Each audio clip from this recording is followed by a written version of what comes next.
स्वागत है थोड़ा सब दा एक बार फिर सिक्ख्या है पंजाब ते। आज असी बहुत ही इंपॉर्टेंट टॉपिक पढ़ने वाले हैं कॉम्प्लेक्स नंबर दा।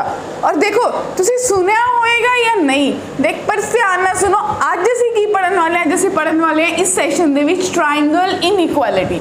यह टॉपिक अगर आप बोलिए कि कॉम्पीटिटिव लेवल पे बहुत ही इंपॉर्टेंट टॉपिक है जो कि साडी आम किताबां च नहीं मिलता। असी सिर्फ ते सिर्फ गल करांगे ट्रायंगल इनइक्वालिटी दी कि अगर कॉम्पलैक्स नंबर दिते हुए ने उन्हां च इनइक्वालिटी आंदी है तो आप उन्हां नूं किवें यूज़ करना ते उहदे बेस से किवें प्रश्नां नूं हल करने। आओ गल करते हैं। तो बच्चा ट्रायंगल इनइक्वालिटी, सब तो पहले अगर ट्रायंगल इनइक्वालिटी देखोगे तो थोड़े को दो तरह की ट्रायंगल इनइक्वालिटी दिखेगी।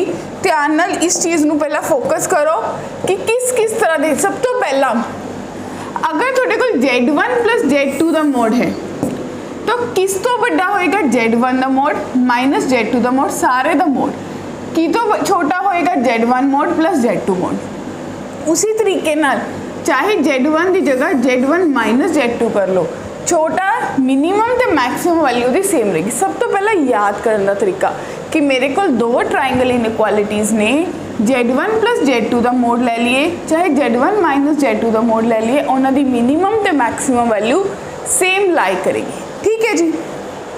दूजी चीज़ हुण तुसीं सबने वैक्टर्स दे विच जिन्हों ने भी इस तो पहला वैक्टर्स पढ़िया है या देखा है उन्होंने वैक्टर्स का पैरेललोग्राम लॉ ऑफ एडिशन पढ़िया होगा। उस असीं की पढ़िया सी कि मान लो मेरे को एक Z1 है, आ वाला पॉइंट Z1 है और ए वाला पॉइंट बच्चों Z2 है।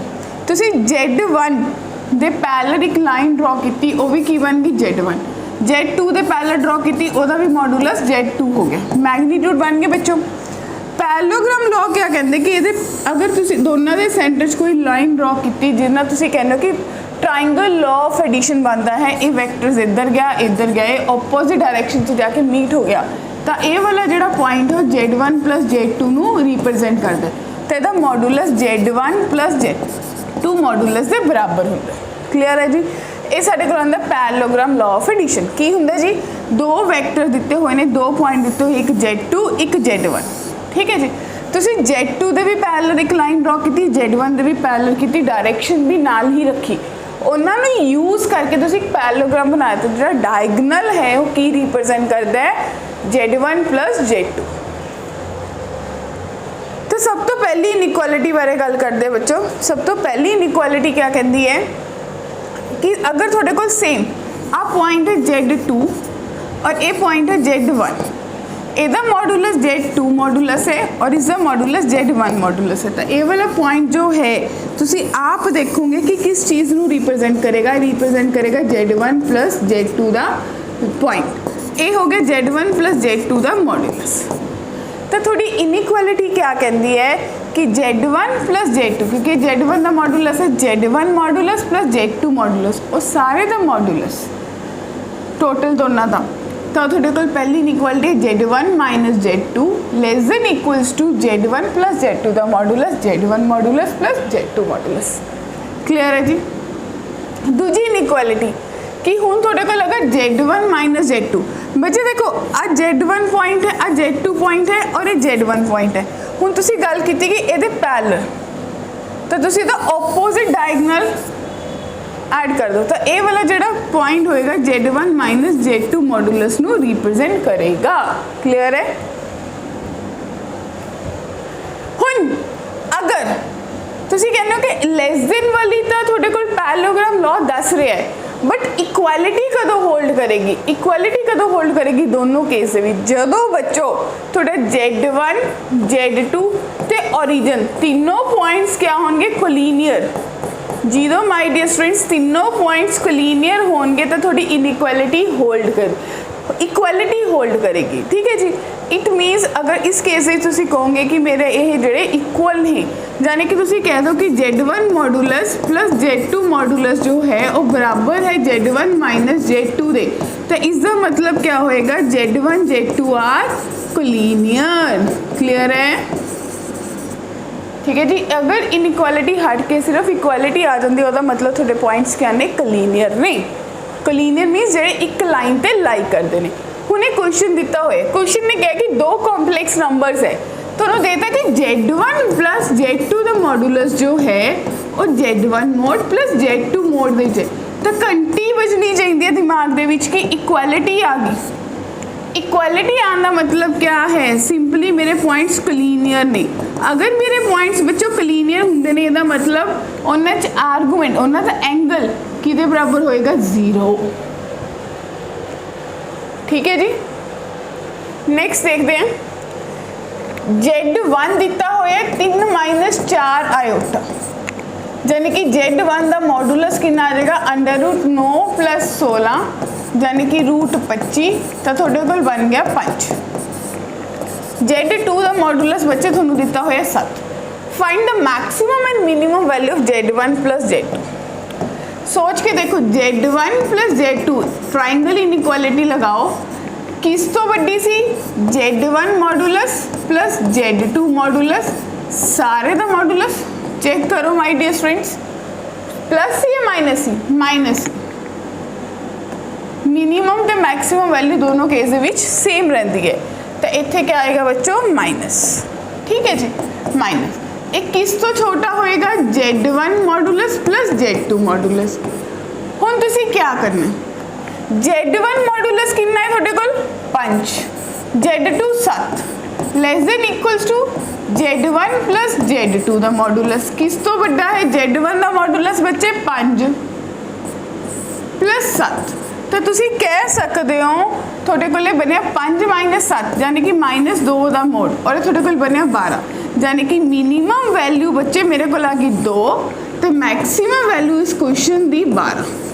तो क्वेश्चन ने भी थोड़े तो क्या पूछा सी कि अगर किसी जगह ते थोनू ये दिख जाए कि Z1 पता है Z2 पता है, Z1 प्लस Z2 का मैक्सिमम तो मिनिमम कड्डो, अगर मैनू ट्राइंगल इनइक्वालिटी नहीं आएगी तो मैं किवें कड्डांगी। क्लियर है ना।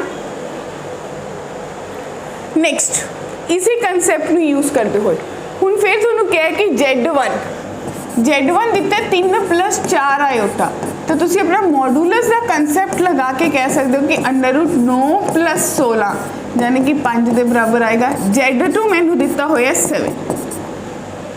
मैक्सिमम ते मिनिमम बच्चे Z1 माइनस 2 Z2 का मॉडुलस, तो तुसी सारे जाने ध्यान नाल देख सकते हो, तुसी इहनूं लिखोगे Z1 मॉडुलस -2 Z2 मॉडुलस, सारे का मॉडुलस। किस तो छोटा होएगा Z1 modulus plus Z2 modulus. Clear है जी। तो Z1 मॉडुलस कितना है माय डियर 5 -2 गुना 7 modulus less than equals to Z1 -2 Z2 modulus, इत्थे भी 2 है, less than equals to Z1 5 plus 2 गुना 7, तो 5 minus 14 modulus Z1 -2 Z2 modulus. Focus इत्थे ही रहना चाहिए, लेस देन इक्वल्स टू 19, तो इत्थों थोड़े कोल बनया 9 less than equals to Z1 -2 Z2 less than equals to 19। तो मैनू पता चलिया कि 9 जो है वो मेरी मिनिमम वैल्यू है और 19 जो है वो मेरी मैक्सिमम वैल्यू है, without any confusion. Triangle inequality magic create कर देंगी अगर मैंने सिर्फ 2 चीज़ा दी है तो सिर्फ मॉडुलस पूछे, अदरवाइज मैनू की करना पड़ेगा, मैंने कुछ x प्लस आयोटा वाई इदा कुछ अज्यूम करना पड़ेगा। हाँ जी, नेक्स्ट देखो बच्चों, नेक्स्ट क्वेश्चन क्या कह रहे हैं थोनू देता है Z -2/Z equals to 1, range कटनी है, यानी कि अल्टीमेटली ट्राइंगल इनइक्वालिटी लगाने जो 2 चीज़ों की सबट्रैक्शन मॉडुलस दी है, तो बच्चे बाय ट्राइंगल इनइक्वालिटी मैं की कह सकती है, मैनू लिख सकती है कि मेरे को क्या बनेगा, मेरे को बनेगा Z -2/Z का मॉडुलस जो है उन्होंने मैं लिख सकती है कि मॉडुलस Z मॉडुलस -2/मॉडुलस Z सारे का मॉडुलस। किस तो छोटा होएगा Z मॉडुलस प्लस 2/Z का मॉडुलस। क्लियर है। इनू मैं अगर लेट मान ला कि जो Z का मोड है वो R के बराबर है, तो जो R है वो एक पॉजिटिव नंबर है, तो तुसी कह सकते हो R -2/R का जो मॉडुलस है लेस देन इक्वल्स टू, यदि वैल्यू कितनी दी हुई है जी क्वेश्चन ने 1, किस तो छोटा होएगा R + 2/R। ਤਾਂ ਮਾਈ ਡੀਅਰ ਬੱਚਾ ਪਾਰਟੀ ਇੱਥੋਂ ਅਸੀਂ ਹੁਣ ਧਿਆਨ ਦੇਵਾਂਗੇ ਸਾਡੇ ਕੋਲ ਕੇਸਿਸ ਬਣਨਗੇ ਅਲੱਗ। केस 1 ਤੁਹਾਡੇ ਕੋਲ ਬਣੇਗਾ ਮੋਡੂਲਸ r ਮਾਈਨਸ 2/r ਜੋ ਹੈ ਉਹ ਲੈਸ ਦੈਨ 1 ਹੈ। ਇਹਦਾ ਮਤਲਬ r ਮਾਈਨਸ 2/r ਜੋ ਹੈ ਉਹ ਮਾਈਨਸ 1 ਤੋਂ ਵੱਡਾ 1 ਤੋਂ ਛੋਟਾ ਹੋਏਗਾ। ਤੇ ਦੂਜੇ ਪਾਸੇ ਤੁਹਾਡੇ ਕੋਲ ਬਣੇਗਾ r ਪਲੱਸ 2/r ਜੋ ਹੈ ਉਹ ਗ੍ਰੇਟਰ ਦੈਨ ਇਕੁਅਲਸ ਟੂ 1 ਹੈ। ਪਹਿਲਾਂ ਇਹਨੂੰ ਕੇਸ 2 ਨੂੰ ਸੋਲਵ ਕਰ ਲੈਂਦੇ ਫਿਰ ਕੇਸ 1 ਤੇ ਚੱਲਾਂਗੇ। ਕੀ ਕਰੋਗੇ r² plus 2 greater than equals to r यानी कि r² minus r plus 2 less than greater than equals to 0। ਕੀ ਤੁਸੀਂ ਸੋਚ ਪਾ ਰਹੇ ਹੋ ਕਿ ਤੁਹਾਡੀ ਕੁਆਡਰੇਟਿਕ ਪੋਜ਼ਿਟਿਵ ਹੈ यानी कि डिटर्मिनेंट नहीं डिस्क्रिमिनेंट तो minus b plus b² r² minus 4ac ठीक है जी 4ac क्लियर है। तो थोड़ा पता चलिया कि थोड़े को जोड़ा d है वो ग्रेटर देन d पॉजिटिव आएगा यानी कि अगर पॉजिटिव आएगा तो थोड़ी स्टेटमेंट हमेशा पॉजिटिव रहेगी ऑलवेज पॉजिटिव। तो ये तो कोई इशू ही नहीं है मतलब यदा कोई रोल नहीं है जो मर्जी वैल्यू आ जाए हमेशा पॉजिटिव रहने वाला है। रोल इस चीज़ है तो थोड़े को इक्वेशन बनी r माइनस 2/r जो है ग्रेटर देन इक्वल्स टू -1 यानी कि r² minus 2 greater than equals to -r तो r² plus r minus 2 greater than equals to 0। तो थोड़े को बनया r² plus 2r minus 2 is equals to 0 तो r की वैल्यू या तो -1 आई या फिर 2 आई। क्लियर है बच्चों r की वैल्यू या +1 आई या -2 आई ठीक है। दूजे पासे आ जाओ अगर थोड़े को r माइनस 2/r जो है लेस देन इक्वल्स टू 1 यानी कि r² minus 2 less than equals to r तो r² minus r minus 2 less than equals to 0 तो तुसी इनू फिर फैक्टराइज करोगे तो थोड़े को कितना बनेगा r² minus 2r plus r minus 2 less than equals to 0। इतों बनी r की वैल्यू 2 या फिर -1 तो थोड़े को दो चीज़ा बनिया। क्वेश्चन ने तुसी क्या कि r हमेशा पॉजिटिव है इट मीनस r की वैल्यू या तो थोड़े को 1 आई या 2 आई तो इंटरवल 1 तो 2 आया बच्चे। अगर इंटरवल 1 तो 2 आया तो तुसी कह सकते हो a की वैल्यू 1 b की वैल्यू 2 ठीक है। एक मैथड ये है दूजे मैथड तुसी नंबर लाइन रिप्रेजेंट कर लो कि थोड़े को क्या है r की वैल्यू -1 ते 2 तुसी कह रहे हो नेगेटिव पॉजिटिव यानी कि विच विच रहेगा। उमें ही इस इक्वेशन भी तुसी कहोगे नंबर लाइन बना लो -2 ते 1 पॉजिटिव नेगेटिव पॉजिटिव। हुण क्वेश्चन क्या कह रहे हैं कि इक्वेशन क्या रहनी चाहिए पॉजिटिव या फिर इस तरफ जाएगी या इस तरफ पॉजिटिव वाला नेगेटिव हो नहीं सकता तो 1 तो इनफिनिटी एक पासे कह रहे हो -1 तो 2 तो 1 तो 2 दे विच क्लॉज बचा तो जाने कि मेरा जो आंसर है वो 1 तो 2 आएगा माय डियर स्टूडेंट्स। क्लियर है इत्थे तक तो a 1 b 2 यानी कि 1 + 2 इसकी वैल्यू कितनी आ गई 3। नेक्स्ट एक कहते for all complex numbers Z1 and Z2 satisfying Z1 modulus 12 है Z2 -3 5 के बराबर है तो तुसी दसना है minimum value Z1 - Z2 is किदे बराबर होएगा। तो बच्चा पार्टी ऐसा क्वेश्चन करने अगर मैं कहा कि Z1 - Z2 अगर तुसी जो दिता है उस तो लेके चलो तो Z2 -3 -4 आयोटा का मॉडुलस इनू मैं Z2 -3 + 4 आयोटा कर सकती हूँ मॉडुलस एक किस तो बड़ा छोटा होएगा जाने कि Z2 मॉडुलस -3 + 4 आयोटा का मॉडुलस सारे का मॉडुलस किस तो छोटा होएगा Z2 मॉडुलस +3 + 4 आयोटा का मॉडुलस। तो माय डियर स्टूडेंट्स जो तुसी इत्थे तक पहुँच गए इसकी वैल्यू थोनों 5 दी हुई है यानी कि हुण मैं गल करनी है इस दिते हुए क्वेश्चन के मुताबिक Z2 मॉडुलस मैनू नहीं पता बट इसका मॉडुलस 5 हो जाएगा। In the same way Z2 modulus मैनू नहीं पता पर इसका मॉडुलस 5 हो जाएगा। तो दो इक्वेशन बन गया तो इधर वाली इक्वेशन अगर देखिए तो Z2 मॉडुलस प्लस 5 जो है वो ग्रेटर दैन इक्वल्स टू 5 हो गया। तो इसका मतलब Z2 मॉडुलस हमेशा पॉजिटिव आएगा, 0 या 0 तो बड़ा आएगा। हम दूजे पासे गल करते यानी कि Z2 मॉडुलस माइनस 5 जो है वह सारे का modulus less than equals to 5 है। इन्हें थोनों की दिता, इन्हें थोनों दिता कि Z2 मॉडुलस माइनस 5 जो है वो माइनस 5 तो 5 दे विच वेरी करेगा। इट मीनस तुसी जो ऐड करोगे 5 तो यह 0 तो लेके Z2 मॉडुलस जो है वो 10 तक जाएगा। ठीक है बच्चों, इन्नी गल क्लीयर है।